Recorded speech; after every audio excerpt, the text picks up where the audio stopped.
I am very happy. I am sure with my staff that good work for this season. L'After Russie 2018. We were 15 teams. Now we are 13. Alors my job is to ask FIFA to come back to 15. Was my English was good? Gilbert Bribois. Jusqu'à minuit l'after, Jérôme Bretagne, Daniel Riolo, Nicolas Villas, et nous accueillons messieurs Régis Janté qui sort ce bouquin avec Nicolas Jalot. Football, le ballon rond de Staline à Poutine, une arme politique. Voilà, aux éditions Alary édition. Régis, bonsoir. Bonsoir. On va parler Poutine, on va parler, on l'a vu cet après-midi au stade. Il a d'ailleurs appelé le sélectionneur après le match. Je pense qu'il était un peu soulagé, Vladimir. Il y a des chances, ouais. On en reparlera. On va parler de Kadyrov, également le Tchétchène. Mais d'abord, on finit sur le Portugal, si vous le voulez bien. Daniel voulait. Daniel, ton point de vue sur le match de demain? Moi, je crois que ce soit ces différents pays latins, les pays du sud de l'Europe, là, Italie, Espagne, Portugal, si elles doivent rater une compète, elles ratent parce que leurs mecs sont cramés, leurs mecs sont pas bons et tout. Mais tout ce qui est bordel autour de la sélection, ils en ont rien à cirer. Les Portugais ont par exemple un cas qui le démontre, 86, c'est leur grève à eux. Ils sont sortis au premier tour par le Maroc notamment. C'est pas pareil, les joueurs à ce moment-là ne sont pas comme ils sont là, c'est-à-dire ensemble. Si, justement, les joueurs sont ensemble contre la Fédé. Et là, ils sont contre personne. Ils débutent par une victoire. Non, mais là, ils sont il y a une situation de confusion, c'est ça que je veux te dire. Non, mais c'est pas ça, moi je te parle. Ils sont contre personne, eux. À la limite, même ce qui peut leur convenir, et c'est pareil pour les Italiens, c'est au contraire d'être contre les médias, éventuellement. Contre ceux qui disent ils n'ont pas fait ci, ils n'ont pas fait bien. Et ils n'ont pas fait ça bien. Mais je ne pense pas que ça les perturbe, ça. Moi, je pense que la sélection portugaise, il n'y a aucune raison de douter d'elle. Moi, je trouve qu'elle est composée de plein de super joueurs. Elle a cette tradition en France d'être toujours sous-estimée. Toi, là, tu demandes aux gens, ils vont te dire que c'est Espagne et Maroc qui vont sortir du groupe. Portugal ont l'impression qu'ils ont été champions d'Europe par hasard. Que je sache, sur les dernières années, ils ont plus souvent quand même réussi leur compète que foiré. Tu vois ? Surtout en Europe. Voilà. Je pense que quand tu as dans ton équipe Cristiano Ronaldo, Bernardo Silva, l'émergence de Guedes, même les vieillissants Pep, José Font, Bruno Alves, sur une compétition bien soudée, bien préparée, ils sont très loin de leur performance en club. Je pense même que ça joue à peine pour ces mecs-là et pour l'expérience qu'ont ces types-là. Moi, je vois pas d'abord pourquoi. Alors, en plus, je suis pas sûr que le match demain soit déterminant parce que les deux équipes sortiront, à mon sens, du groupe, à moins qu'elles soient plus faibles, mais le terrain le dira. Mais franchement, ça m'étonnerait. Oui, mais t'as l'enjeu de la première place quand même. Ouais, peut-être, mais sur un premier match, c'est assez rare de voir les équipes vraiment. Mais même le Portugal, à la limite, ils en tireraient presque de la confiance. De rater le premier match parce qu'ils ont maintenant ils vont vivre dans ce mythe. Le scénario habituel entre guillemets, c'est en gros le Portugal perd le deuxième match, ils font match nul le deuxième face au Maroc et gagnent l'Iran 1-0, grandement 1-0 le troisième, comme d'habitude si tu veux. Après ça devient la tradition. Après ça devient une culture ça. Les Italiens ont très longtemps joué là-dessus, sur le fait de mal démarrer, d'être renforcés par cette adversité là. Il y a trop de bons joueurs dans cette équipe pour qu'on la sous-estime. Et je sais qu'en France il y a une tradition à toujours sous-estimer la sélection portugaise. Je ne sais pas pourquoi c'est comme ça. Je ne sais pas si les gens sous-estiment une explication à ça. Jérôme, pour conclure sur le sujet. Mais moi, c'est pas que je les vois pas bons ou trop beaux. Je pense que Daniel les voit vraiment beaux. Quand il me dit qu'il y a beaucoup de très bons joueurs, oui, il y a des joueurs vieillissants. Et quand tu vieillis, forcément. Il y a des difficultés, Nico en parlait. Il y a même sur le 11, là, quand on le voit, le 11 affiché, alors je ne sais pas si ça sera celui-là exactement, mais pour moi, tu as 3 joueurs de grande classe, c'est-à-dire Ronaldo, Bernardo Silva et Guerreiro, arrière-gauche, mais Guerreiro a eu une saison compliquée. Donc est-ce qu'il sera à son meilleur niveau? Je le souhaite pour les Portugais, mais à part ces 3 joueurs-là, franchement, le reste m'impressionne pas. Joao Mario, franchement, la saison Jérôme, Moutinho, la saison titulaire. Il y a 2 ans, l'équipe il y a 2 ans, elle n'aurait pas impressionné non plus, et pourtant elle y allait. Non, mais au bout d'un moment, tu dois aussi avoir des au niveau international. Il y a 2 ans, t'en avais pas plus. T'en avais pas plus il y a 2 ans. Je te parle sur le premier match de l'Espagne. Je te parle pas, en effet, là où je rejoins Daniel, où certains te disent, ouais, vu le calendrier des matchs, le Maroc, ils vont sortir, et t'as l'impression que le Portugal est inférieur au Maroc. Non, mais j'irai pas jusqu'à là. Mais sur le match de demain, même si c'est un petit peu le bordel, que l'Espagne soit vue soit vu mieux, je veux bien. Il y a effectivement l'air d'avoir beaucoup plus de références. Mais dans le dernier Euro, l'Espagne s'est ramassée. Dans la dernière Coupe du Monde, l'Espagne s'est ramassée. Dans le dernier Euro, le Portugal a gagné. On est d'accord. Voilà. Donc jusqu'à preuve du contraire, jusqu'à demain soir, où effectivement, si je dois miser de l'oseille, je vais miser sur l'Espagne, mais qu'on sous-estime en permanence le Portugal. Si t'as 10 000 à mettre, là, tu les mets sur qui, pendant des années, on a sous-estimé les. Si t'as 10 000 à mettre. J'ai envie de jouer là. Sur l'Espagne. La cote, elle a plus de 2. Allez, stop. Mais pendant des années, on a Daniel, sous-estimé les clubs portugais. On prenait des tartes tout le temps. Et la sélection, c'est pareil. Je comprends pas pourquoi on sous-estime tout le temps ce pays. Égypte-Uruguay demain, vous voulez dire un mot? Salah va jouer, selon les dernières infos. Enfin, normalement. Enfin, c'est ce qu'a déclaré Cooper. Moi, je pense qu'il joue. Quoi qu'il arrive, trop important. Il va prendre le risque. Il sera là, c'est bien. C'est trop important. Ça, c'est demain donc à 14h sur RMC. Et donc Maroc-Iran. Est-ce qu'on à sait 17h. si son nouveau copain Salah sera là? On va en parler. Maroc-Iran, ça c'est à 17h. Donc le Maroc qui part quand même favori a priori de ce match. Mais l'Iran est la meilleure défense de la zone Asie. Cela dit, la zone Asie, on a vu l'Arabie Saoudite. Le Maroc de la zone Afrique. Mais j'ai entendu, je sais plus si c'est qui disait ça. C'est tout à l'heure avec toi, c'était Pierre Ducrot qui disait ça. Attention, meilleure défense de tous les groupes. Zone Asie, ils ont joué contre l'Australie qui a fini 3e. Depuis qu'on a vu Saoudite 2e. Il faut depuis qu'on a vu le déconner, gardien de l'Arabie Saoudite. Tu vas pas comparer les zones quand même. T'as un de ces mépris toi pour les pays asiatiques. Mais non, mais c'est pas grave. Non, la zone elle est pourrie. Et vous m'avez vendu l'Iran. Il m'a vendu l'Iran. L'Iran, quelle équipe? Tu vas voir parce que c'est entraîné par Carlos Queiroz. Mais arrête. Ce sera un match spécial pour lui face au Portugal. Messieurs, oui, il peut spécial. on en arrive donc. Hop. Puisqu'on parlait de la zone Asie et du gardien de l'Arabie Saoudite qui est quand même ultra nul, faut le dire. Je pense qu'on a déjà trouvé le pire gardien du mondial. Là, attends, c'est pas fini. Lui, on peut être surpris, mec. Non, je pense qu'on peut être surpris. Gardien sans main, c'est dur. Je pense qu'Apoula Aidel, il est titulaire en Arabie Saoudite. Non, mais c'est l'impulsion. Peut-être même Jean-Louis Tour. Régis Janté. Alors. Daniel parlait tout à l'heure, puisqu'on parlait de l'Égypte, de Salah et Kadyrov. Alors, vous racontez plein d'histoires dans le livre, mais là, on va rester sur le contemporain. Salah en photo avec Kadyrov il y a quelques heures à Grozny, puisque l'Égypte est basée à Grozny, capitale de la Tchétchénie. Qu'est-ce que ça dit de la situation actuelle en Russie, en Tchétchénie, et comment il faut interpréter cette photo? Ça en dit beaucoup, parce que je crois que l'idée, c'est de montrer que le régime russe est un de ses avatars, qui est la Tchétchénie, où il y a eu 2 guerres depuis l'indépendance de la Russie, 2 guerres d'indépendance de la Tchétchénie. Ça fait 200 ans qu'ils se battent, ils n'ont jamais vraiment accepté le joug russe. Kadyrov est pro-russe, je le rappelle. Il y a eu une guerre terrible, et notamment la deuxième guerre, c'est Poutine qui la relance. C'est comme ça qu'il arrive au pouvoir. Donc c'est une manière de dire tout va bien, on avait eu raison de le faire, et accepter notre régime comme il est. Et je pense que ça sert à ça. Ça, c'est le premier gros message, et c'est très fort, surtout à l'époque actuelle où on voit ce qui se passe dans le monde, où les régimes autoritaires, les démocratures, comme on dit, si c'est pas les dictatures, sont en train de gagner du terrain, y compris en Europe. Donc ça, c'est un message très fort. Il y en a un deuxième qui est une manière de courtiser l'islam aussi. Et c'est le rôle que joue Kadyrov depuis plusieurs années, où, au nom de la Russie, en quelque sorte, il a trouvé sa niche, et il est celui qui dit, voyez... Et Poutine joue là-dessus. Il joue là-dessus, et Kadyrov... Pour dire, je suis l'ami des musulmans. Exactement. Et par exemple, Kadyrov joue ce jeu pour plaire à Poutine. Et par exemple, lorsqu'il y a eu l'affaire des Rohingyas, vous savez, qui ont été persécutés en Birmanie, il a monté une grande manif, une seule, parce qu'en réalité, je suis pas certain qu'ils soient très soucieux de leur sort, mais il a monté une grande manif pour dire, nous, les musulmans de Russie, nous sommes outragés. Donc c'est une manière de courtiser le monde musulman. Il y a 20 millions de musulmans en Russie, sur les 140 millions d'habitants. Donc c'est aussi une question de politique intérieure, évidemment. Kadyrov, fan de foot, parce qu'il y a un club à Grozny, et il y a eu des anecdotes incroyables où le type il prenait le micro du speaker en insultant l'arbitre. Espèce de bouc, il a dit une fois à l'arbitre. Oui, mais l'arbitre, il avait... Non.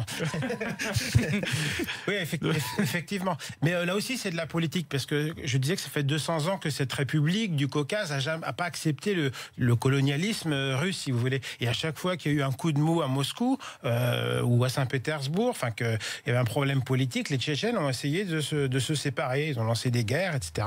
Et à chaque fois, il y a eu beaucoup de morts. La dernière fois, enfin les 2 dernières guerres là depuis l'indépendance de la Russie, c'est quelque chose comme 150 000 morts sans doute. 15% de la population tchétchène, c'est pas rien. Et ça, on le reproche en permanence à Poutine, bien sûr, d'avoir relancé ces guerres, parce que c'était une guerre avec toutes les horreurs qu'il peut y avoir dans les guerres, quoi. Donc c'est pour ça que c'est très important. Et le club de Grozny, là aussi, c'est une manière pour Kadyrov de courtiser Poutine, parce que si tous les dimanches vous avez Grozny qui va jouer contre Moscou, contre Saratov, c'est une manière de dire dire, vous voyez, on fait partie de la Russie, puis en plus vous avez une bonne équipe, donc vous avez des succès, on flatte un petit peu le nationalisme local.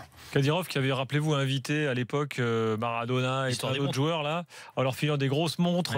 Il y avait beau gosse dans cette affaire. Ouais. Alors au début, il a commencé par inviter des... Ils avaient dû s'excuser d'ailleurs, je crois, derrière, et rendre les montres. Je sais pas s'ils ont rendu les montres. Ouais, mais je crois que Bogosian l'a encore. Je sais pas. Alors tu vas nous la redonner vite. Parce qu'on sait, c'est quoi comme montre. Je sais pas j'ai pas le détail des montres. Régis, on vous a coupé. Parce que j'étais avec lui la semaine dernière, je te dis, je crois qu'il l'avait. C'est très important, il avait au début engagé, comment il s'appelle, le Hollandais.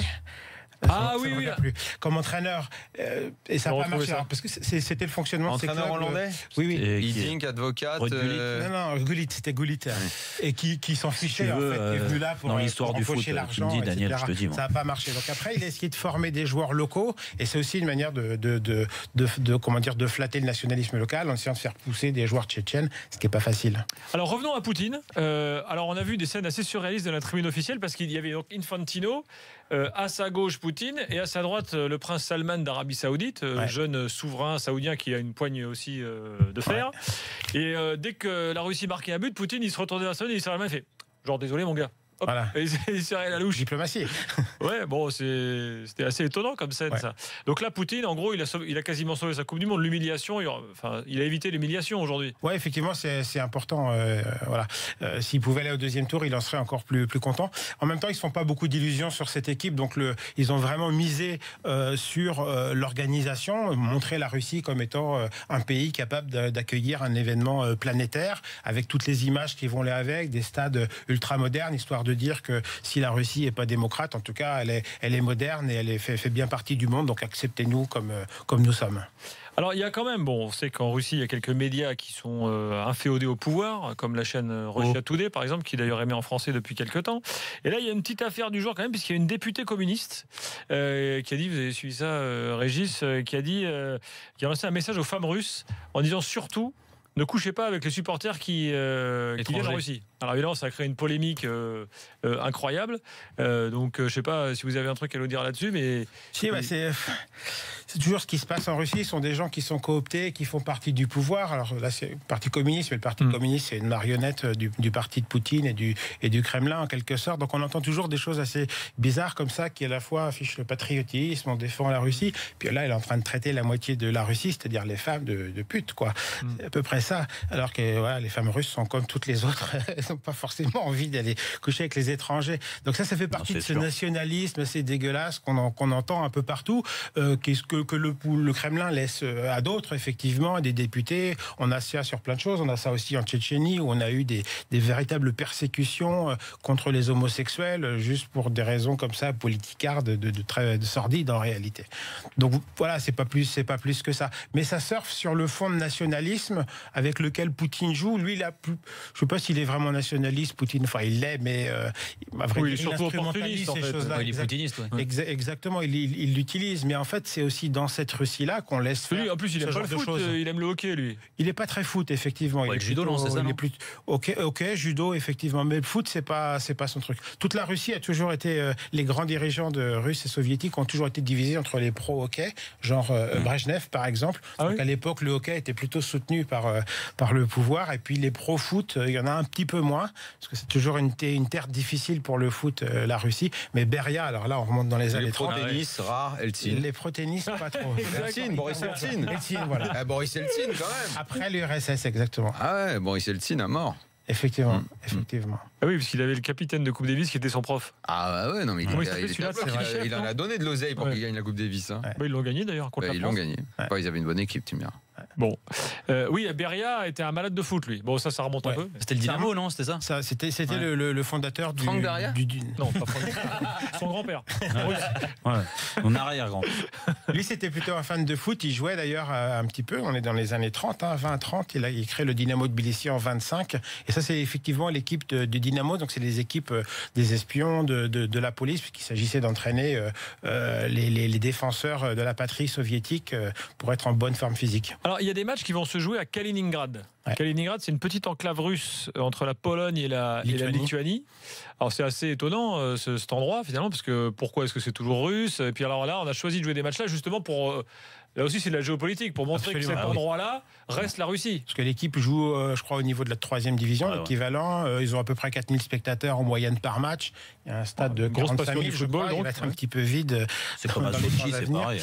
Effectivement, c'est purement du marquage géopolitique, c'est histoire de dire on est là. Et c'est à ça que ça sert aussi ces grands événements. Et Sochi 2014, c'était exactement ça. Ouais, c'est ça. Je parlais de la Tchétchénie tout à l'heure, la guerre, une très mauvaise image pour la Russie. C'était une manière de dire, venez ici, tous les drapeaux du monde entier vont flotter, tout va bien, quoi. Et là, c'est un peu autre chose. Il s'agit de dire, on est dans l'Europe aussi, attention. Et d'ailleurs, si on regarde l'actualité de Kaliningrad de ces dernières années, on déploie des armes nucléaires dans cette région. Donc c'est aussi pour dire aux Européens, attention, on est là. Donc ça fait partie de ce marquage. Parce que Poutine, c'est quelqu'un qui pense géopolitique. Quand je suis à Moscou et que je rencontre des gens qui sont vraiment dans la politique, ils me disent, mais Poutine, il passe 80% de son temps à s'occuper de géopolitique. Les histoires politiques intérieures, il laisse ça. Quand il y a un conflit, de temps en temps, il intervient, il dit, bon, on règle comme ça. Mais ce qui l'intéresse, c'est la géopolitique, c'est l'Ukraine, c'est la Syrie, c'est le pétrole, c'est ce grand truc, quoi.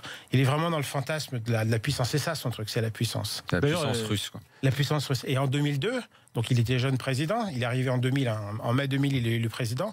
En 2002, juste après les JO de Salt Lake City, qui sont une catastrophe, pour tout le monde d'ailleurs, mais notamment pour la Russie, affaire de corruption, on achète des compétitions, et il décide de réformer le sport, en général tous les sports. On va créer une université du sport à Sochi, on essaie de revoir comment on va financer les clubs, parce que c'était toute la dépression. Là, il a aussi financé le dopage, si je puis me permettre. Peut-être pas lui directement, mais à ce moment-là, il va dire on va réformer le sport, puis toutes ces réformes, il va leur donner un nom, et il appelle ça Rossiya Sportivnaya Derzhava, c'est-à-dire la Russie puissance sportive. Et le mot puissance, c'est le mot qu'on utilise au 19e siècle pour qualifier la puissance de l'Empire. C'est pour ça que le foot et le sport en général, c'est hyper important, parce qu'on est dans l'essentiel pour lui.